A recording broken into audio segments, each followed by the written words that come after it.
So I want to welcome all of you to Alembic for this incredibly special day. How many of you have been to a Chalice at Alembic before? Welcome back. For how many of you is this your first time at Alembic?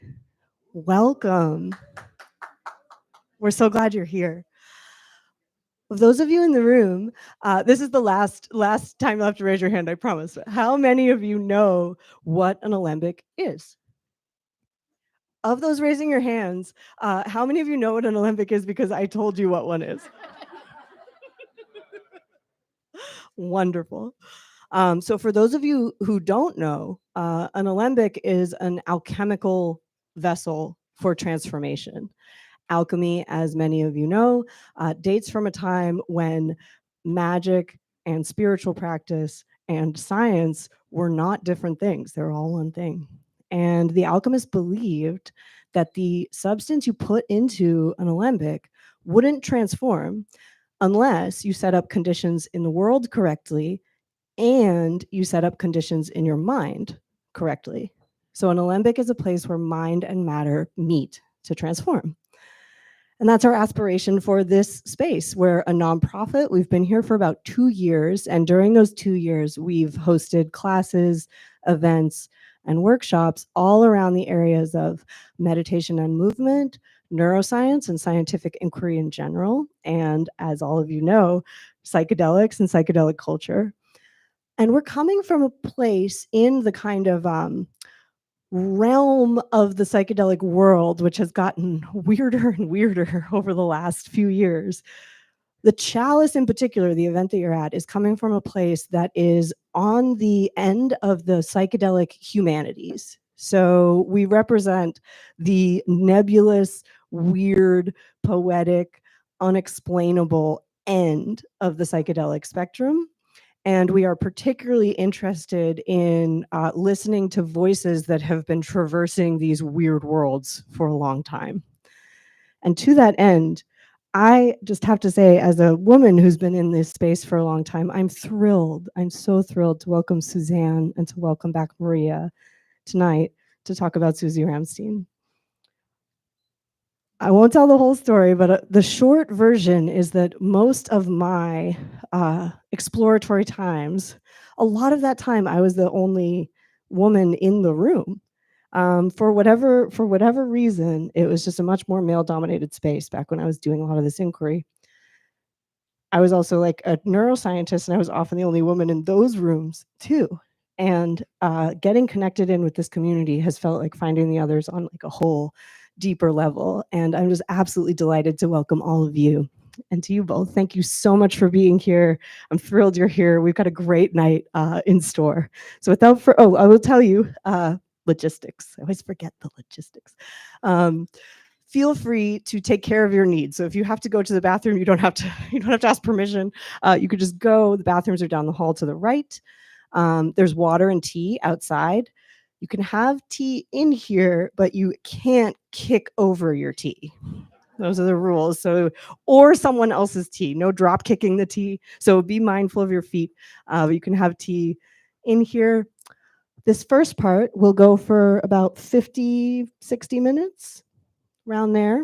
And then we will take a break.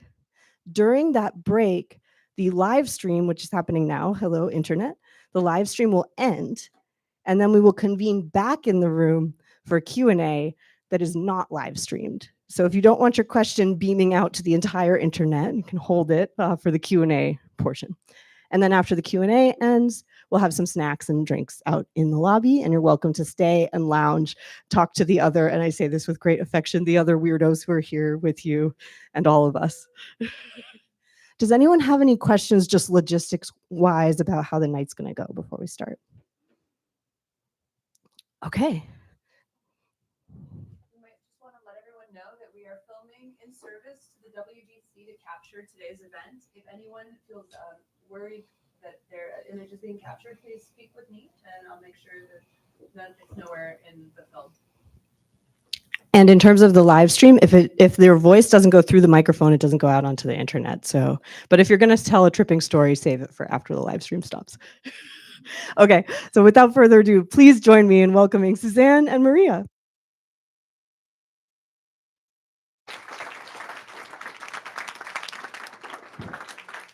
Well, we've been thinking about this for a long time, and excuse me. I'm so grateful that the Alembic was willing to let us move the date of the Chalice, which consistently has been the first Wednesday of every month, to the second Wednesday, because this is the actual, or as nearly as we can determine, the actual anniversary of the date on which we think the first woman to take LSD took LSD. And part of our reason for being here tonight is that we're trying to establish this date, the 12th of June, as a new psychedelic holiday, sort of reminiscent with Bicycle Day. Now, some of you may know that Bicycle Day was a celebration that began with Tom Roberts, who's a scholar of psychedelics and probably the teacher who created the first upper division level, post-secondary educational class in psychedelics studies. He started the idea of Bicycle Day in his backyard at a barbecue in 1985. And look what's happened. Now people all over the world recognize that that's the anniversary of Dr. Hofmann's first purposeful use of LSD. And we're hoping that this date will be experienced and celebrated in a similar way for reasons that I'm hoping Susanne is going to tell you in detail, because she being here is really important and necessary from my point of view as a person, one of the founders of the Women's Visionary Council, along with Ann Harrison and Carolyn Garcia. Our organization began when an organization of which Susanne is a longtime participant and partner was holding the celebration of Dr. Hofmann's 100th birthday in Basel. And the other two founders, other than myself, were there. They came back to the United States thinking that there should be an observation like that one, where as many women were featured speakers as there were at that celebration at that time. And the interesting thing to me is that while that was all going on, Susanne was, forgive me if I didn't get quite the chronology right, but Susanne was kind of running around Basel looking for the person who we're celebrating here tonight, Susi Ramstein, who was Dr. Hofmann's laboratory assistant and also his accompaniment on his adventures on his bicycle. So it's very beautiful weaving of our history as an organization and the history of psychedelics and of specifically of LSD that Susanne was willing to come and present this talk for us this evening in honor of this celebration. And I'm very grateful that she's here. And I don't really have anything nearly as interesting to say as what she's going to say. So Susanne Seiler, thank you very much for coming, Susanne.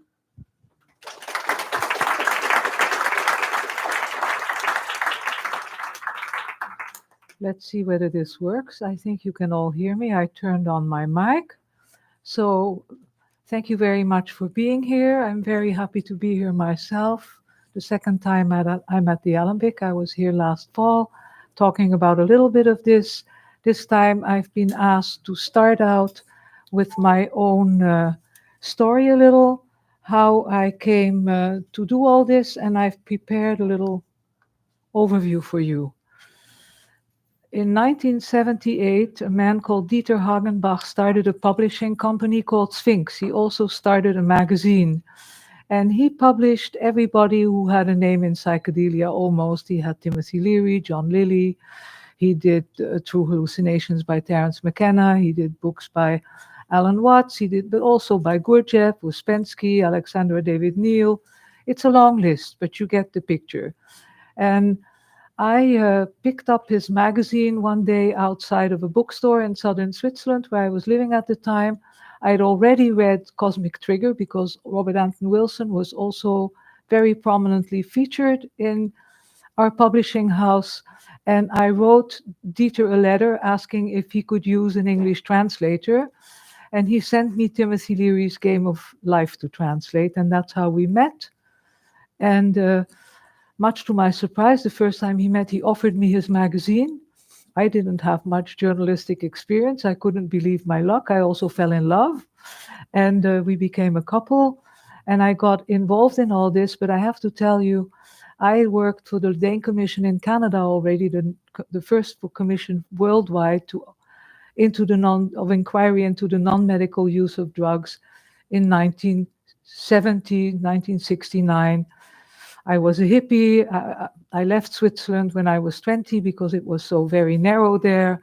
So I've been around for a long time, but with interruptions between 1981, 83, no, before, from the 60s until I met Dieter. I had a couple of kids. I had a failed marriage. So, I mean, I was away for a while, but I came back.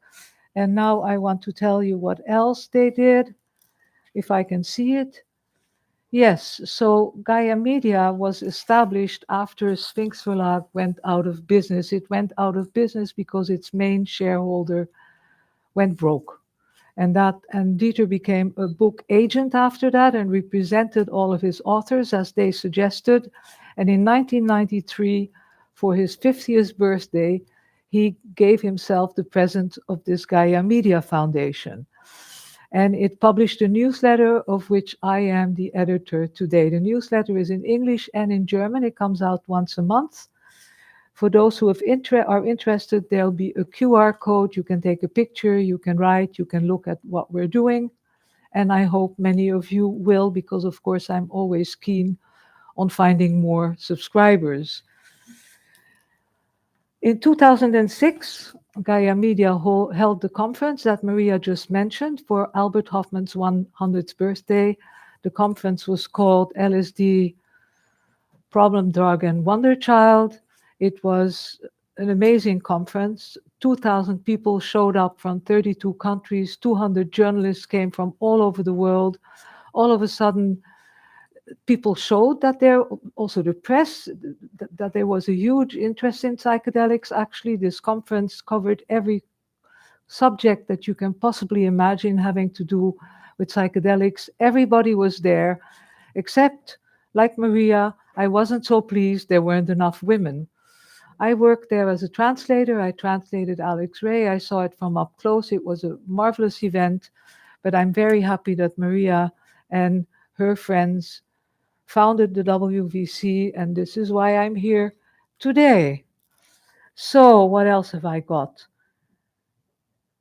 Yeah, well, you can read all of that. Gaia Media runs a YouTube channel. I've just asked for permission. My talk tonight will also be incorporated. The YouTube channel has all the talks of the conference. Some are in German, many are in English.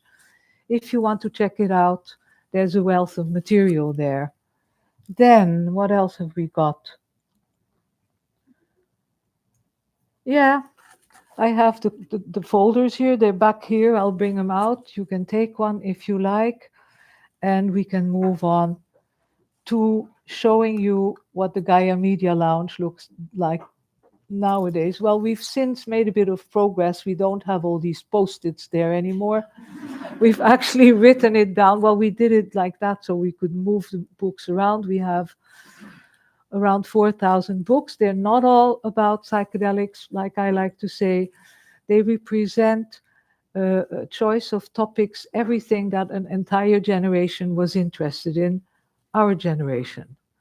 So if you are ever in Basel, come. That brings us to the next step. During the pandemic, friends said, can't you organize something about psychedelics? Can't you do something so we can meet? And I had always liked the idea of the French salon. These salons were run by women. They started in the 17th century already. These women were often courtesans. They had nice apartments that sometimes were financed by kings or royalty or aristocrats anyway. And people would meet there, men mainly, and discuss various topics. So I thought of a salon when I founded the Psychedelic Salon first in my own living room. We started with 13 people, like I said, in the middle of the pandemic, masked up and everything.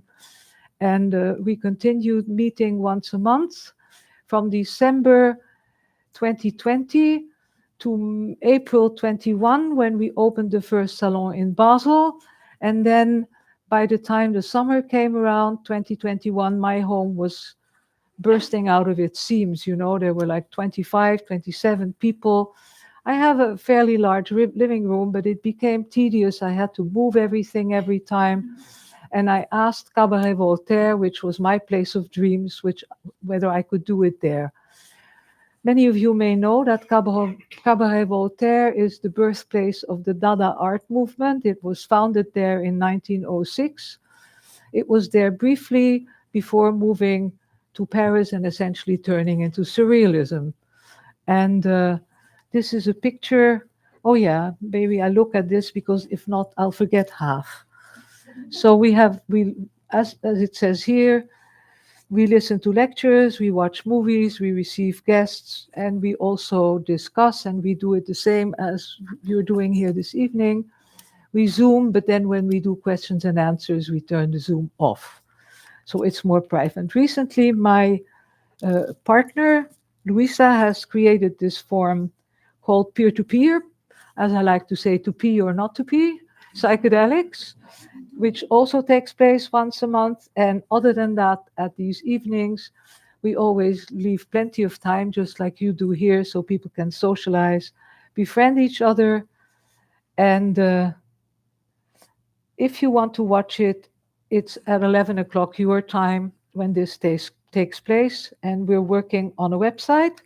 And this is what the first cabaret at Cabaret Voltaire looked like. So it's an old place, it's a different place from here, but I really love it there. So that brings me to the book I've written. If there are any German speakers in the audience, I have 2 books to give away. Good, you've got one, and you've got one too. They're gone. Very well, because I certainly don't want to take them home. So this book talks about my encounters with Timothy Leary, Albert Hofmann, Claudio Naranjo, John Lilly, and Terence McKenna. Unfortunately, the men are a little bit more prominent in there than the women again. But on the inside, there's also a lot of talk about John Lilly's wife, Toni. Then there is Joan Halifax. I mean, I also met women, but the men came around more often and gave lectures and talked for us at conferences and so on. The cover is one of my collages. That's another thing I do. I haven't had much time for them recently, but this is my hobby. That brings us... Translation? Excuse me? Any English translation? Not yet, but I hope when I get better known that somebody will want to publish it. It's out in German, but not in English, unfortunately. So this is the campus of Novartis. And while we're sitting here, about 8 hours from now, they are going to reconsecrate this piece of art by my son. I should have been there today and finally would have met all the big brass at Novartis, which I've been really keen on doing because they have a lot of material, possibly also more about Susi Ramstein. But so far, they have not really evaluated any of it. They've only been looking at the men. So I hope this is going to change. And I also wanted to show you this because this is where we start Bicycle Day, on the other side of the gate. And we first cycle there from the Gaia Lounge, and then we do the trip that Albert Hofmann did, and we go to his house. And last year, they even let us into the house and told us the story and showed us the corner where he crashed when he came back. And yeah, well... Psychedelic? Excuse me? Were they psychedelic? The people in the house? No. No, but they had a That's very nice. cute story. They had the story of how their son in his school, in high school, he was asked to write a paper about a famous person, and he chose Albert Hofmann. And he called Albert Hofmann up, and Albert Hofmann said, well, I'm not interested. I'm very busy. And the son, the teenager, he said to him, oh, but I have an argument why you should come. We live in the house where you used to live. And so they did come over, they filmed it, but they said they were never going to show anybody. They were very lovely people. We went there with Swiss television. That's why the doors opened. So we do that every year. And now, before we only did it for round years, like 75 and 80 years, but we decided to do it every time so it can grow. And this time it was substantially bigger than the other times. And I'm quite pleased. So that's one thing. So now we come to the tram. This was the kind of tram that Susi rode on. That's what the trams looked like in 1943. They were already electrified, but they were small. And this brings us to her. That's her, Susi. That's the only picture I've been able to find so far. And I want to tell you the story of how this happened to me. At the conference in 2006 that I told you about, Michael Horowitz, who is an old friend of mine and who was Timothy Leary's archivist, he and I were talking when another friend, a Dutch guy that I know, and some of you may have heard of, Luc Sala, he asked me if I could do an interview with Michael. And we sat down and I did the interview and it went very well. And Michael was very relaxed because we were friends and all that. And after the interview, he said, "Oh, that was really great. I got to tell you something. I want to tell you that the assistant everybody talks about in the book that Albert wrote, which had the same name as the conference, is not a man. Everybody always thought he was a man, an assistant. It's a woman, and her name was Susi Ramstein, and why don't you try and find her?" That was his gift to me. And I thought about it, and we in Switzerland have this electronic telephone book for all of Switzerland that you get an entry in automatically if you have a landline. And I thought, well, this is an older person, they probably have a landline. So I looked her up, and lo and behold, I looked near Basel, I found a name, I wrote her a letter, and about 5-6 days later, I got a phone call in the early evening, and she said, "I am Susi Ramstein. I am the Susi you are looking for. I am the first woman to have taken LSD." And I said, wow. And she was 84 years old at the time. She sounded very lively. She had this very young voice. And she told me of how, everybody at Sandoz actually tried the LSD to establish what the safe dose was, because they thought that Albert Hofmann had taken an overdose with his 250 micrograms. Well, it wasn't an overdose, but it was a strong dose, strong enough. But as you know, we in the 60s, we all took strong doses of LSD. Nowadays, they take what Susi took, what I would call a party dose, about 100, 120 micrograms she took. And she didn't take her bicycle home. The first part of the thing was like scientific. Of course, they didn't know anything about set and setting in those days. They should just sat her in a lab, in a chair. There were 2 people questioning her. They were taking her pulse and various measures, and they asked her questions. And after that, she was free to go home. But she said, "Oh, I'm certainly not taking my bicycle." So she took the streetcar. And the streetcar, in those days, a conductor came by and checked and sold tickets to the passengers as they came on board of the tram. And she thought that this conductor's nose looked very big, and his face was distorted, and so were the other passengers' faces were distorted. And she just felt very giggly, but she said it was a very positive experience. She said that twice. She really insisted it was a positive experience, not like Albert, whose experience was a mixed bag, who had not such a good time at first, but ended up feeling okay after the doctor came and told him that there was nothing wrong with him. Because he was, well, you take something like that and all of a sudden all this weird stuff starts happening to you. Sounds pretty scary to me. So that's what happened. And she found her way home without problems. She repeated the experience more than once, 3 times altogether. And she was at Sandoz for a long time. So here I'd met her, and Albert Hofmann later called me and, confirmed what she had told me and gave me a few more details. But on the whole, they both really told exactly the same story. Then I thought, well, but one thing during the call, I tried to ask her some personal questions. She blocked it off totally. This was in 2006.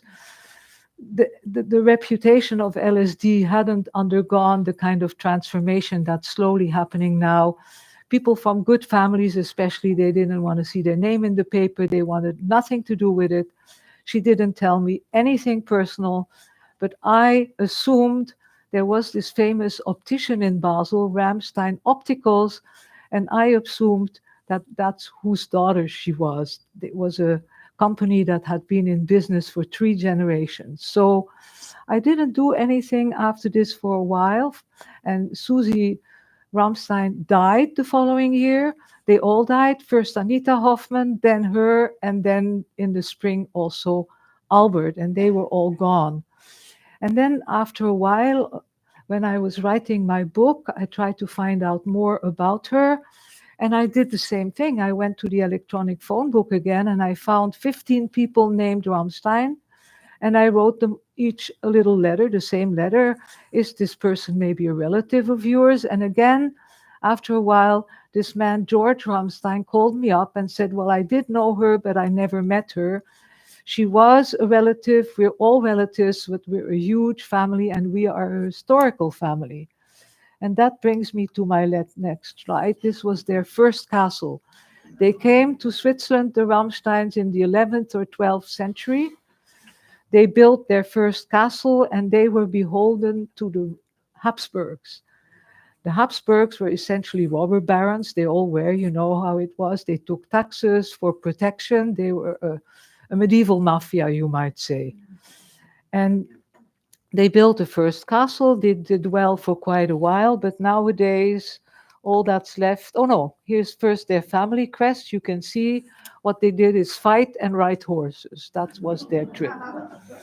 And they hired themselves out to whoever needed them. Usually they worked for the Ramsteins, and they were made barons for their service. So they were the barons of Ramstein. And today, this is what's left. It's quite imposing. And George Ramstein told me that once a year, in the first week, Sunday of September, they would all have a family meeting there. But Susi never came to these meetings. And there were various branches to this family. And then in about the 13th century, there were some controversies, and this castle was taken over by the Bishop of Basel because the family declined, and there were no more, the barons at least, and there were no more direct heirs except for an illegitimate son who then took on the name of Ramstein and built another castle. This is it. This castle still exists in part. I'm showing you an old picture because you can see how it's on where two rivers conflude, and you can still see it today, but it's not in super shape. It's also a ruins, and this guy then became the Count of Ramstein. And it went on like this, and eventually they built a third castle. This is it. And this you can go and visit to this day. And I've seen it only from the outside, though. I haven't been inside. I'm going to do that, I promise. And so this family eventually declined. They had been nobility, but they ended up having to take on a profession. And would you believe they became butchers? And I couldn't figure out, I thought, butchers? I mean, butcher is not, is not a profession that has a lot of repute, not so well seen. But I figured it out. That's all they could do because they had been hunters. So all they knew how to do was to cut meat. So they became butchers, and then over the centuries, they picked up again a little. They became innkeepers, and then they had this one branch that became opticians. Optometers, ophthalmologists, opticians. And here we come, I think, at least the next slide. Yes, back to Susi and back to ergot. Now, this is a picture. I don't know where to start because Sandoz, they needed a lot of ergot. People think that LSD was the only thing that they produced. No, LSD was the 25th derivative of ergot, and the other 24, some of them were also very useful, and they created some very famous medicines, and everything had to do with vasoconstriction. They had medicines for childbirth, they had medicines against headache, they had migraine, they had medicines for your veins, they had a Parkinson disease, against Parkinson. Everything had to do with better blood flow. And they had a whole lot of them. And LSD was created as a psychiatric medicine, but they were looking actually for something to cure migraines. But they used something else for that in the end. So they needed a lot of ergot, and ergot was hard to come by and very expensive. They had to get it in Spain or in Portugal. It was difficult. They couldn't get a lot. So they decided to produce their own. And between 1943 and 1973, they grew ergot all over German Switzerland. They had about 200 laborers that they got from reformatories. They paid them a little. The men they created an extra form of rye, because rye only grows to your hips normally. So they created a kind that grew high. And here you see a woman inoculating the rye. Women, and they had to do it in the beginning, one by one by one. Later they created various machines where they could do it a bit faster, more at a time. And the women in the beginning especially were responsible for the inoculation, but also for the harvest. Well, the thing is, ergot is very poisonous. LSD is not, but ergot is very poisonous. And the women with time who did this, they grew sick, they had blisters on their lips, their lungs were going bad, so they were scrambling to find an alternative. And finally, in 1973 or around there, they managed to create it artificially, and they stopped growing it. They gave up, their labs doing that, and from then on, this part was over. So I think this is an interesting aside, because Novartis, who came out of Sandoz and another big pharma company consolidated and became Novartis, which is one of the large 10 pharma companies in the world. And they recently built a pavilion, which I will show you in the end, where they also talk. They have a slideshow kind of thing. You can see, you get earphones, like it is in a museum nowadays. And they also talk about the history of LSD. In the meantime, they're quite reconciled with it. I think they're even a little bit proud. And when you go to this museum, the books next to the cash register are Albert Hofmann's books. Those are the ones that sell best. And they recognize, yes, it's true, our most famous medicine is LSD. And I picked up a book there. This was the cover with writing on it, and it's called LSD in the Country. I hope it will be translated. It tells this whole story of the ergot production, but also retells the story of psilocybin and everything. It was a fascinating book, and it really taught me a lot. So now we come back to this time here. Here we see Dr. Albert Hofmann and his team. In Novartis, when I went and researched, the only thing they could give me, I asked about the apprentices, because I thought she had apprenticed there, but she did not. She was a bright girl. She went to a woman's middle school, and then she apprenticed at the ophthalmological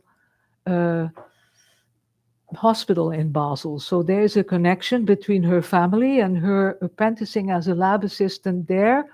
And what the archivist gave me to look at was the internal phone books of Sandoz of those days. And there I immediately saw that from the time she started working there at the end of 42, beginning of 43, till the very end, until 57, 58, she always worked with Albert Hofmann in the same lab.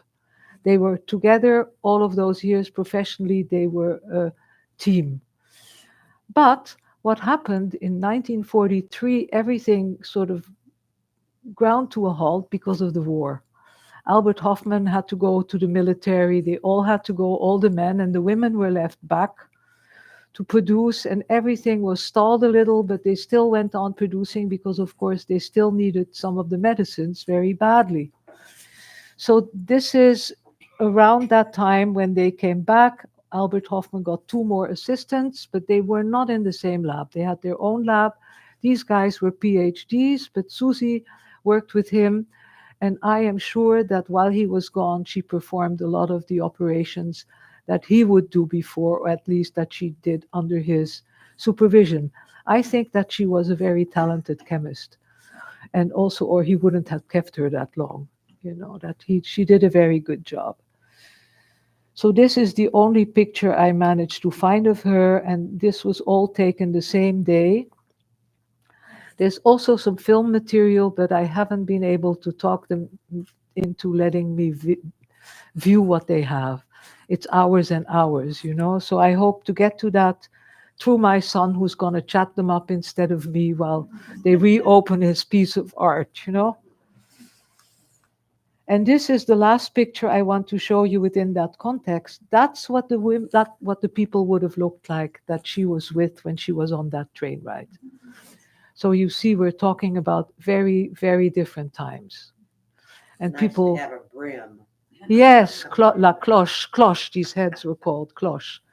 And that's what they wore. And they were, like Maria and I were talking about it, you know, they were still in a corset and they had all these clothes and they were very much more stiff than we have become. So it must have been quite crazy to sit on this tram and feel like giggling about all these people and trying very hard to suppress it, you know? So what else have I got here for you? Yes. So this brings me to my new book project, and I need your help. I am doing this questionnaire for a book called Becoming a Psychonaut. I'm sure some of you know the book Becoming a Marijuana Smoker or marijuana user, it's called. It's standard fare if you study sociology, or at least it used to be when I studied sociology in the 70s in Ottawa, in Canada. And this was required reading, and it is a really fun book. And it shows you what you have to do if you want to become a marijuana user in those days. And I am going to apply this to psychedelics.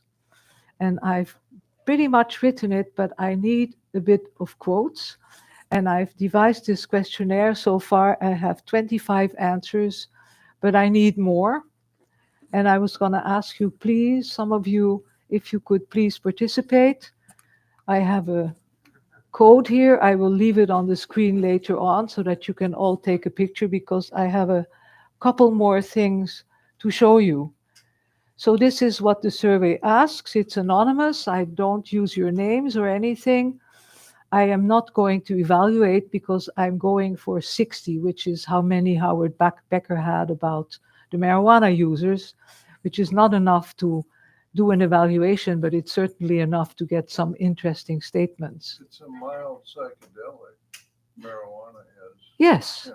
yes. It's a mild psychedelic. It's a mild psychedelic. It's the only one of those, all of those substances that has a foot in terms of how it affects you. It has a foot in every department. It's a stimulant. It makes you more quiet. It stimulates you. It gives you hallucinations if it's very strong. You know, it's really a very, very, I think it's a very interesting substance. Me too. I love marijuana. So that's about it. So you see, it's very straightforward. It's nothing very complicated. It doesn't take very long. And what I want you to do is to, you know, take a picture of this later, and you can send me your email address. I ask this because if you write them down, I'm not going to be able to read it right and so on. Like that, I can send you the survey. You can quickly do it and send it back to me. And it's only about getting a few quotes, and also something I want to find out. Are young people really more what do you call it, prone to taking risks than older folks? I have a problem. Usually in the studies, they complain that they don't get enough older people. Well, I have a lot of answers from people my age, because there are many, many older people who are into psychedelics in Switzerland. Many, many. They started it. Well, yes. And another thing maybe I should say about psychedelics, that in Switzerland, they were never as hysterical about it. You know, it was a Swiss product. It couldn't be all bad, they thought. And they continued allowing people to be treated with psychedelics by government exemption. By now, we have about more than 70 therapists and clinics. People are licensed therapists. They have to submit every case to the government, to the Department of Health to get a stamp, but 97% of the cases they present are accepted. And recently they have opened it up. Before it was the worst cases, or like I say, if I want to be cynical, the people who were shortly before committing suicide, they could have them. But now they've opened it up, and we hope they will eventually open it up more and more. You have to take a course. It's the Swiss Medical Society for Psycholytic Therapy that organizes this. You take a course, you do a hell of a lot of paperwork, and then you become a licensed therapist. And we hope we're going to have many more soon. And I think this is a very responsible model. I wish you would adopt something similar here. That would make it a lot easier to get approval than to ask generally for approval. Canada's doing some amazing things right now. Canada, right next door. Mm-hmm. Mm-hmm. We have a friend that's involved in it, and it's like amazing, and the government's into it. Basically, the Canadian government is making LSD Mm-hmm. to be used therapeutically around the world. Yes, well, I don't know where the LSD comes from I'll that tell you Matthias about it later. Lichty uses in Basel, because every major university in Switzerland has psychedelic Yeah. programs going on, and they've kind of divided it up amongst themselves. They do LSD in Basel, which makes sense. Right. And Professor Matthias Lichty, he treats alcoholics, and they give it to them 3 times, and the third time it's 600 micrograms. So, I mean, they get the full dose. Well, I think it's because Talking straight. it really takes quite a bit to reform an alcoholic. Again, they're probably taking the worst, bad cases. Then Zurich is doing what they call pharmahuasca. They've changed the ayahuasca a bit, as usual, to make it a bit shorter, but also so people won't vomit all over their labs. So. But the woman who runs it, who presented the program at the first psychedelic salon, the picture that you saw, she's of course been to the Amazon, and she says, well, we know it's no good, but that's the best we can do. And then they have ecstasy in southern Switzerland. They have in the east of Switzerland, there's a man who studies recreational use, but we don't call it recreational use anymore. We call it unproblematic or problematic use. And of course, the question is, if it's problematic for whom? Is it problematic for you because you can't handle it? Is it medically problematic because you might overdose or something? Or is it problematic for society because you're hanging in the street like this, So that's what they really try now to find a very neutral, to take the moralizing out of it. This is what Switzerland's been doing, and I think that will really help all of us a lot. So that's what's been going on. But so what more have I got here? Let's see. Oh yeah, I have to show you the Novartis Pavilion, because I think it's only a short movie. It will always also show you Basel. It's short of 2 minutes, 1 minute 55.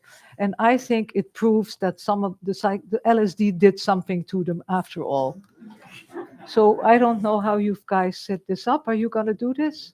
Oh, thank you so much. This is great.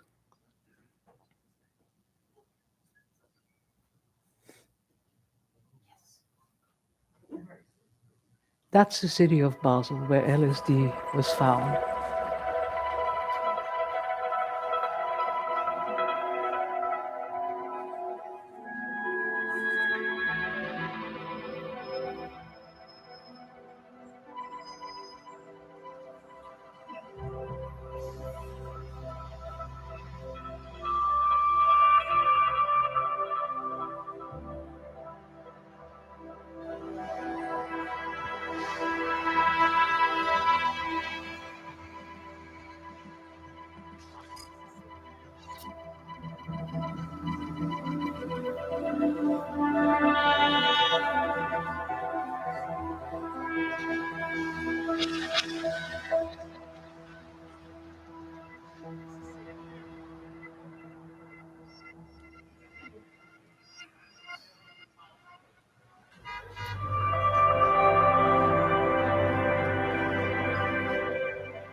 Oh, we have to get back onto the other mode.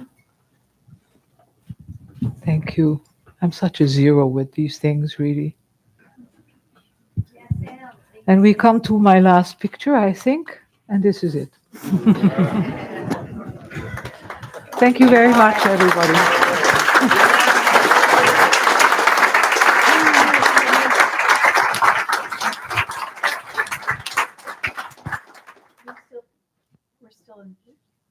We're still in the stream.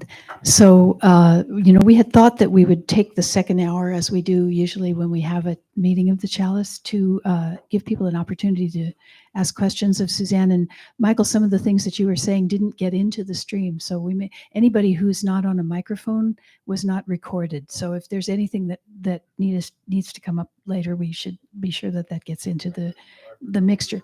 That's perfectly all right. But, I'm so glad that you were able to come, and that I want to say a little something about what the relationship of the Women's Visionary Council is to an event like this, just before we break, and then we can ask questions and have the audience do that with you, because you get the picture of what Suzanne's been able to discover. And it has to do with where you're situated, and how you're constituted, what your life has been like, and where you're located, that you have access to these things. But it also is the sort of accumulated life experience of being able to appreciate that these things are important. And I think that's a unique opportunity for us to be exposed to that kind of thing. And we would certainly not know this information if you hadn't gone and found it. And this is a topic that the Women's Visionary Council has kind of turned its attention to recently, that there are probably a few other people out there in the community who have experiences like this and access to information that might be vital and should be recorded and appreciated. And we're trying to focus our attention on making sure that that happens. So if it's all right with you, Susanne, I think we're going to take a break for about 10 minutes, and then we'll come back and we'll take questions from the audience. So mill around, get a cup of tea, and come on back in about 10 minutes. Oh, that's right. I forgot to mention. Here's the code. Yes. The code. Yes. And then also in the room next door, you will find that there's a display of Barbie art, which has been here before. It was here. Those of you who are here in the fall for the Women's Visionary Council will have seen some of it. You'll see some sculptural art that is Barbie based, and also some prints that were made by a woman who is associated with a lot of very well-known and very much appreciated blotter art. And I would encourage you to go take a look in there and see what there is, because it's really unusual and beautiful. And there also is, we thought about actually having an actual tram, streetcar, renting a bus. We thought it would be an opportunity to, smoke some pot, get high together, and hang around and drive around the city of Berkeley. And on a future tram day, we probably will do that, because our agenda here is that we're trying to establish this as a psychedelic holiday, but it seemed like a lot to be cramming it all into one evening. So instead of actually getting a physical bus, we did actually get a panoramic banner where you can go and show your face in the window of the tram and have your picture taken on the tram, with the intention that in the future we'll get on the tram together. And then we also had the intention that we might want to go out and appreciate some marijuana in the smoking area outside the front here. So get your picture taken in the tram, and we're going to be doing that. And then there also, Christina, would you want to say something about these? Oh, this is our commemorative merchandise for the day. There's Susie in her lab coat with her materials, and I should say that too. So that's in honor of this very day. One of the things that's in the room next door, where the Barbie art is being displayed, is a sculpture of Barbie as the goddess Kali. quite an astonishing thing to see. This was made by a woman artist who's been kind of ransoming orphan Barbies from thrift stores for about 2 decades and making sculptural art out of them. And we're actually going to raffle Collie Barbie between now and the time that the Women's Visionary Council has its fall event here at the Alembic at the end of September. And so if you go in and take a look at the Barbie art and you want to buy raffle tickets for the Collie Barbie, the information is there also on a QR code. And once you see Collie Barbie, you'll see why you would want to be interested in this. So in about 10 minutes, we'll come back and take questions with Susanne. I need to take this off. If you want to move around, you have to take it off.